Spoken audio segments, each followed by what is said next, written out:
Hey, everybody.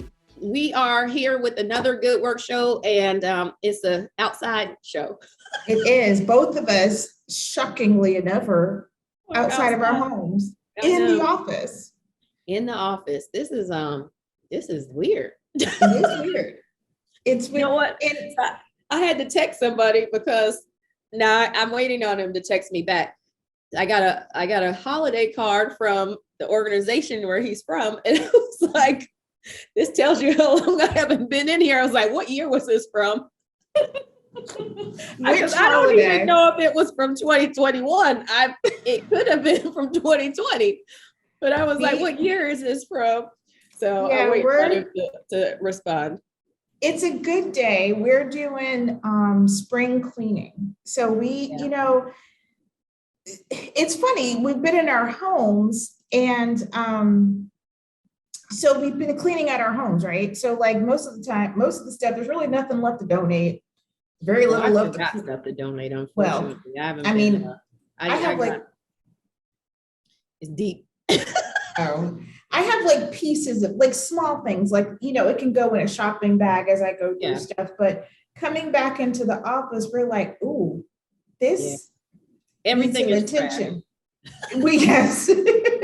Everything is like, everything in here is trash. Let's just start over.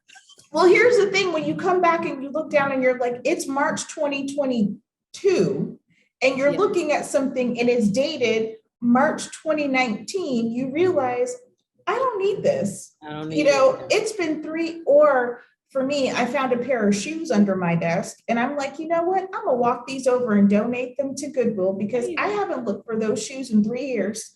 Yeah, you didn't need them. Those shoes. Either that or I have replaced them by now. So, whatever. Probably the case. You probably have replaced them.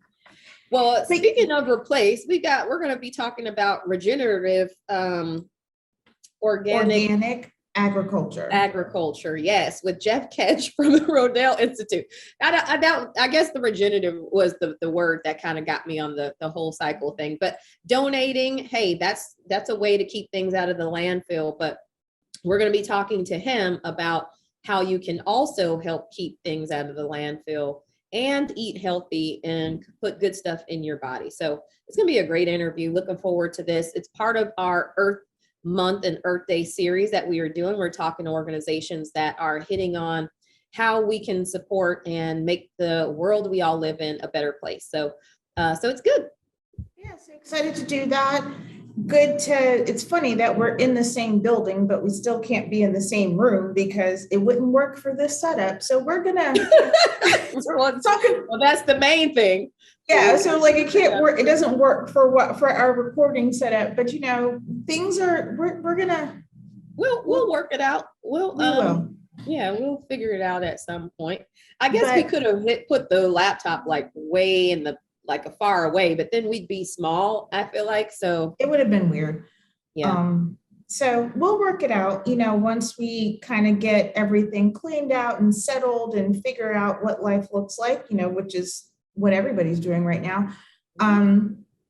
We'll see what happens. Either that or we'll just keep recording from home. I don't know. Yeah. Or we'll just be in another separate rooms. I mean, it works. But anyway, well, let's hit go on this Jeff interview. Let's see if we can get him. Sounds good.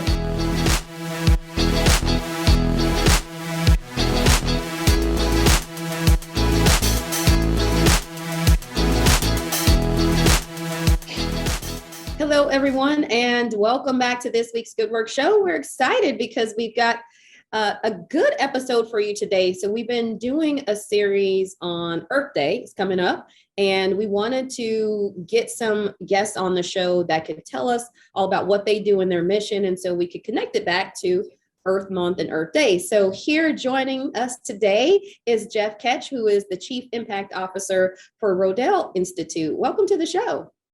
Oh my gosh, it is my sincere honor to be here today. Thank you both for having me. Absolutely. Absolutely. So we hadn't had the pleasure of meeting you, but we know one of our team members knows you very well, Stevie C. So she introduced us to the organization, but we'd love for you to give our audience an overview of what Rodale Institute does and your mission. Sure, it would be my pleasure to. So Rodale Institute is widely known as the global leader in regenerative organic farming. We're about a 75-year-old organization. Our headquarters are in southeastern Pennsylvania, but we are now working at 9 campuses around the United States, including right in your backyard in Georgia. And we are working to change the way we farm in this world. And we do that by bringing science and education to farmers and consumers. And we're trying to show them that there's actually a better way to produce food by working in harmony with nature and not against it. So that, in a nutshell, is who the Rodale Institute is. So we're going to need you to break down some of those words. Yeah, we had Foodwell Alliance on the other week, and we showed our lack of knowledge about about the outdoors. Both enjoy eating the food, yes, but the process of creating it, not our strong point. So when you talk about regenerative, I can't even say the word. So this is where we are. This is how basic we need to go. Regenerative organic agriculture. Yes. Yes. What does that mean? Yeah. Those and words. let me just say, you are both not alone. Would you believe that just 70 years ago, during the World War II era, some 50% of all the food consumed in the United States came from our own backyards. So half of all the food we put on our plate 70 years ago came from our own backyards. Today, almost 20% of all the food in the grocery store gets imported from other countries. So we've been on like this 70-year march away from connection to our food. So you, I, and all of us love to eat, but most Americans are extremely disconnected from the whole process of agriculture. And that's something Rodale's working to change. So our mission is to expand organic farming. And that essentially means working with nature and not against it. Most of the food produced in our country today is produced using synthetic chemicals, pesticides and herbicides. We found through our science that those synthetic chemicals are wreaking havoc on our health, as well as the health of the environment. So we're seeing human health epidemics of great proportion. And the people that are most impacted by the deleterious ways that we produce food in this country are people that are of low socioeconomic backgrounds. So the most at-risk people are the people that need the healthiest food the most. And so Rodale Institute is working to change the way we produce food by bringing biological processes, like working with nature, and trying to get rid of the chemical processes in our food. So how did I do? That's kind of in a nutshell what we're working toward. That was good. Okay. Yeah. So I have a question. How? Huh? No, I was going to say, okay, but how? But go ahead, Elaine. Oh no, we'll get into ask how. your question. That's good. I was going to ask something else, but yeah, ask that. Well, my question was going to be how do we do this? But that might be a long answer. So I don't know what Elaine's question was. If you had like a quick question. No. Let me attempt to give you a quick answer, because believe it or not, it's really not that complicated. Okay. For most of our time on this planet, we've worked with nature to produce food, and we do that by using 3 simple things. And I'll try to break them down for you. So most food in America relies on lots of chemicals to get fertility in the soil, to kill pests, and to manage weeds. And what Rodale is saying is we don't need to bring anything on our farm that nature hasn't already brought there. So we use things like cover crops. We also use compost and something called crop rotation. So if you think about most vegetable production, you and I like to eat vegetables at dinner, presumably, and most vegetables grown in a conventional methodology require synthetic nitrogen, Roundup to kill the weeds, and maybe some other salt-based fertilizer to get the fertility. What Rodale is saying is you don't need those chemicals. And by the way, we're having this interview at a very interesting time historically, because in the last 4 weeks, synthetic chemical prices have gone up 93% year on year because of what's going on in Europe and Russia. Mm. That's where most of these chemicals come from. So what Rodale is saying is plant cover crops. These are crops that a farmer would put in the ground there in Georgia. Things like clover or rye or buckwheat, there's different crops you can plant in off seasons that actually are biologically designed to put nutrients in the soil themselves. They fix nitrogen. This is all George Washington Carver and the Peanuts. Amen. GWC was the OG of organic agriculture. We love him. I never heard him called GWC. Me neither. He was the OG. GWC was the OG. That's a T-shirt right there, by the way. Absolutely. You guys, if you guys don't make that T-shirt for fundraising, you've just missed an opportunity, because I'd buy that T-shirt. Well, I was actually handing that one on a plate to you, but we can make it together if you want. So yes, cover crops. The other thing is something called compost. Carver was actually doing this. You take food scraps. All of us, did you know 40% of all the stuff that ends up in landfills could be put back on our soils? Composting. So simple. Kitchen scraps, things that we're going to throw away that we don't eat because they've spoiled. That all goes into a compost bin. We let that break down biologically with the microbes, and then we put that back on the soil. You don't need chemicals. You use food scraps to rebuild the fertility in your soil. And then the last thing Rodale is saying is crop rotations. If you drive around most of America and you look at fields, what do you see? You see corn and soybeans. These are commodity crops. They're called commodity crops. Most of them you and I don't sit down to dinner at night and have a bowl of corn or soybeans, do we? We're not even growing food in this country. We're growing commodity crops. A lot of that gets put into industrial applications. And what we're saying is, you got to rotate your fields. You got to be growing lots of different things, because when you do that, you promote biodiversity on your fields. By the way, isn't that a metaphor for life? We need biodiversity. We need diversity, and it starts in the soil. So it's very simple. That's what organic agriculture is: cover crops, crop rotations, and compost in its most simplest form. Gotcha. So the question I was going to ask was more about, because I think people on the opposite end of the spectrum, right, would argue, well, it's mass production. You can make it fast. So, it might not be the healthiest, might not be the cleanest, might not be as good for the environment, but you can do it fast because, supply chain, we've got a shortage on food. So what would you say to folks who are saying, hey, fast versus healthy? How do it, and tell me, it may just be as quick. Maybe there's a way to do it quickly. Can you talk to and speak a little bit about that? I would be thrilled to. I'll give you two short responses to that question. First of all, I think our society needs to change our relationship with food. There should be nothing fast about food. This is the essential life force and vitality for all humans on this planet. Sitting around the table is a lost art. We need to reconnect with our food. And by doing that, we reconnect with each other. And so I think that we as a society have gone way too far to the quick and easy.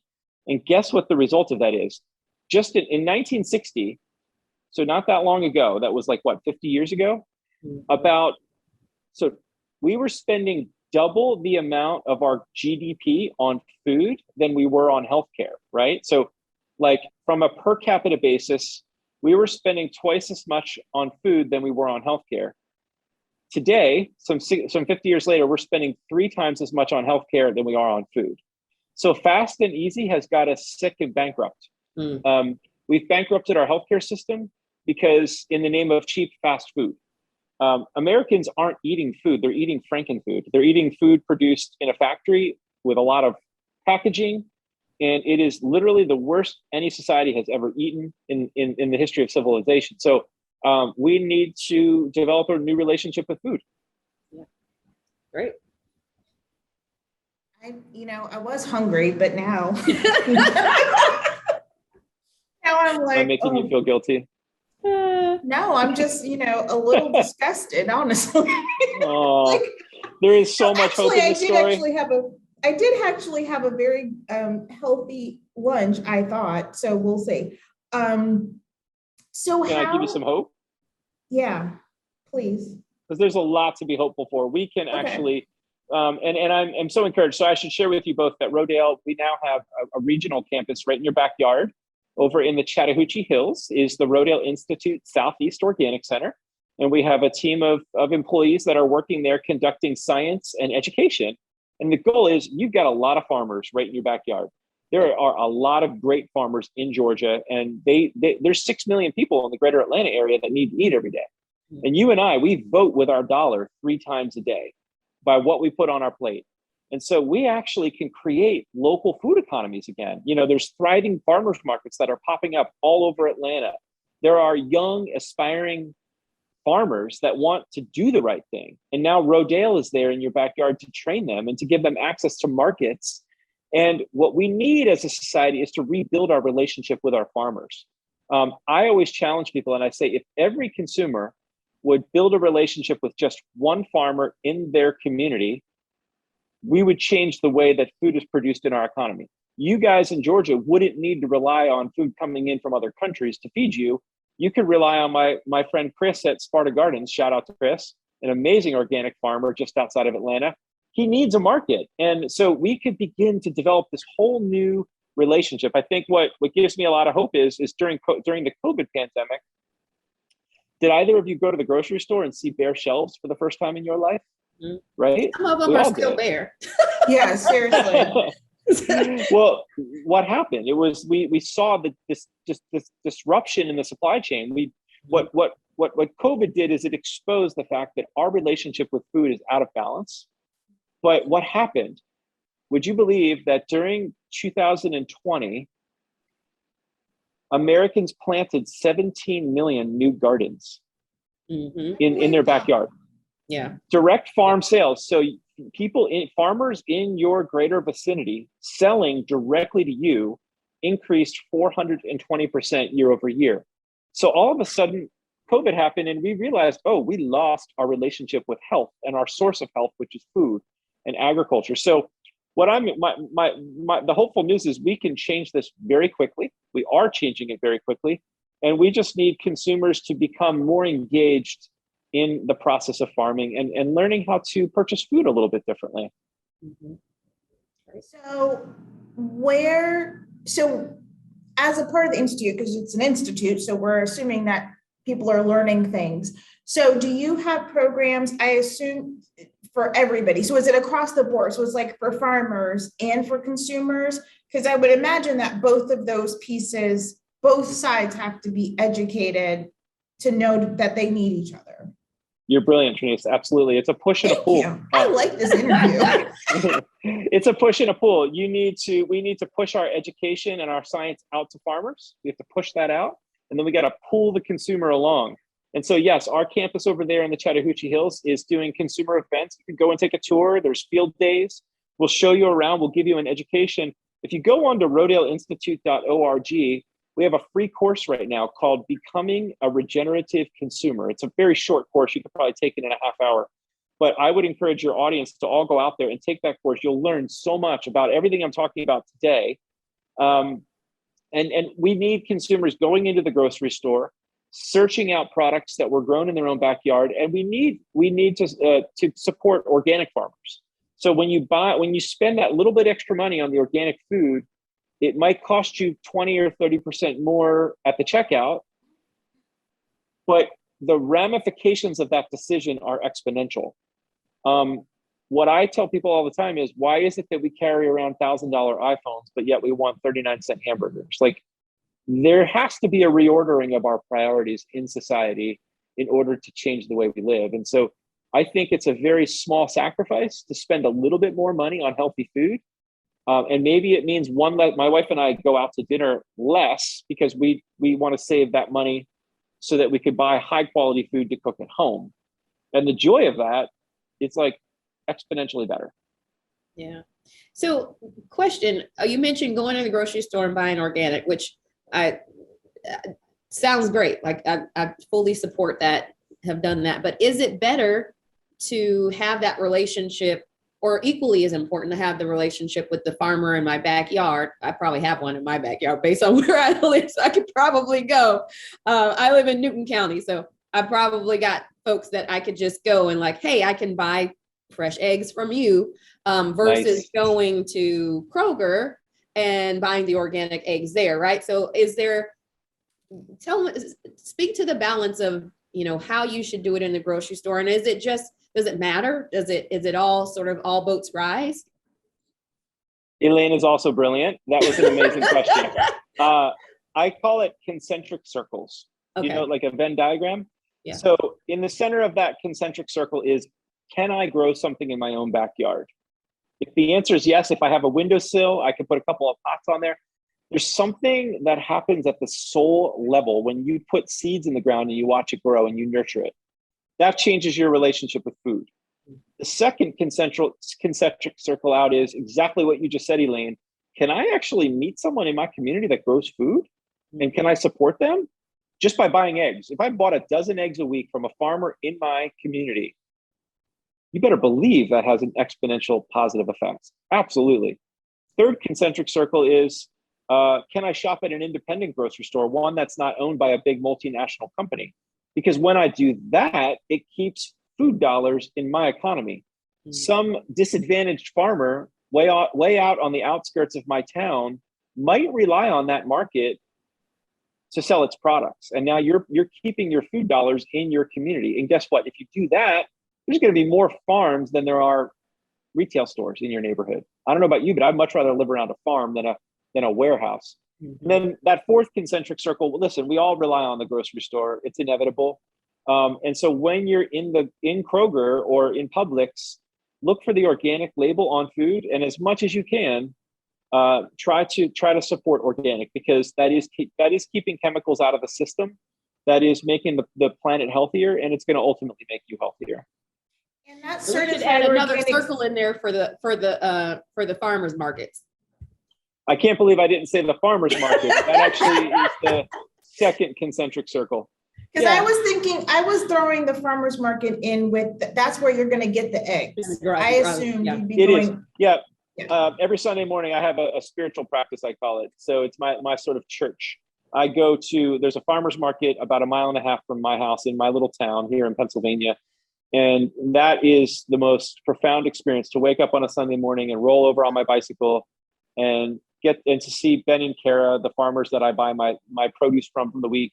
That relationship I now have with these farmers in my community, there's nothing like it. You're not going to get a better product at a better price than going to a farmer's market. You cut the middleman out. So you're not paying that wholesale, you're not paying the wholesaler, your dollars are going directly to the farmer. And so for $20 or $25, I can buy all my produce for the week at my local farmer's market. So step one is, can I go to my backyard? Step two is, can I shop at a farmer's market or drive to a farm in my community? And then step three is, can I keep my food dollars right here in my community? Right. I'm feeling very inspired. I'm gonna. You're gonna plant. Oh, so you're gonna go eat that lunch now, aren't you? Well, yeah, that, but also, but there is a farmer's market not far from my house that I never go to.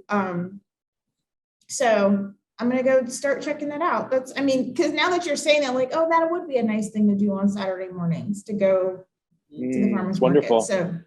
So there is that.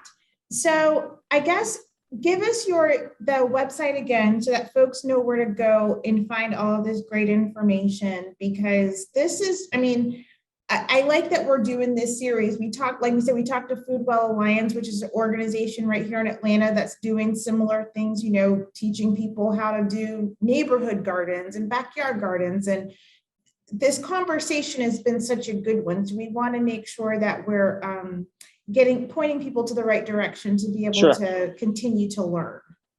For sure. So you'll go to Rodale, Rodale Institute.org, and then you click on the education tab in the upper right and hover over online courses.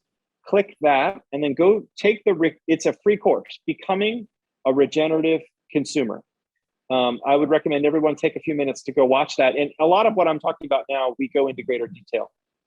It's a really good resource. All right. And then come see us at Rodale Institute's campus in the Chattahoochee Hills, where if y'all are familiar with the Serenbe community, we're just down the road from there. They have a farmer's market, I believe, on the weekends. You can make a day of it and come see us too. And it would be such an honor to meet y'all in person. Fantastic. Well, this has been great. Thank you so much, Jeff, for all the information. Everyone, make sure you check out the website, take the course. And if you don't want to take the course, don't want to do that, buy organic. Buy organic in your backyard. That's easy. Everybody can do that before the new iPhone comes out, because then you'll be broke after that. So do it now. Do it now. Oh, I have to just end on this. My very, very dear friend, shout out to Mike, was looking over my shoulder a couple weeks ago. He's like, man, iPhone 8? An iPhone 8? I was like, you know what, man, that's the trade-off for organic food. I still have an iPhone 8. That's so okay. I'll leave you with that. It still works. It still works. Hey, until they brick it, keep using your iPhone 8. Right. That's what I say. Yeah. Well, I really enjoyed our time today. Thank you both for the great work you do in the world. You guys are doing great work as well. And I think together we can heal people, and we can heal the planet, and the power is in our hands to do that. So thank you. Appreciate it. Yeah.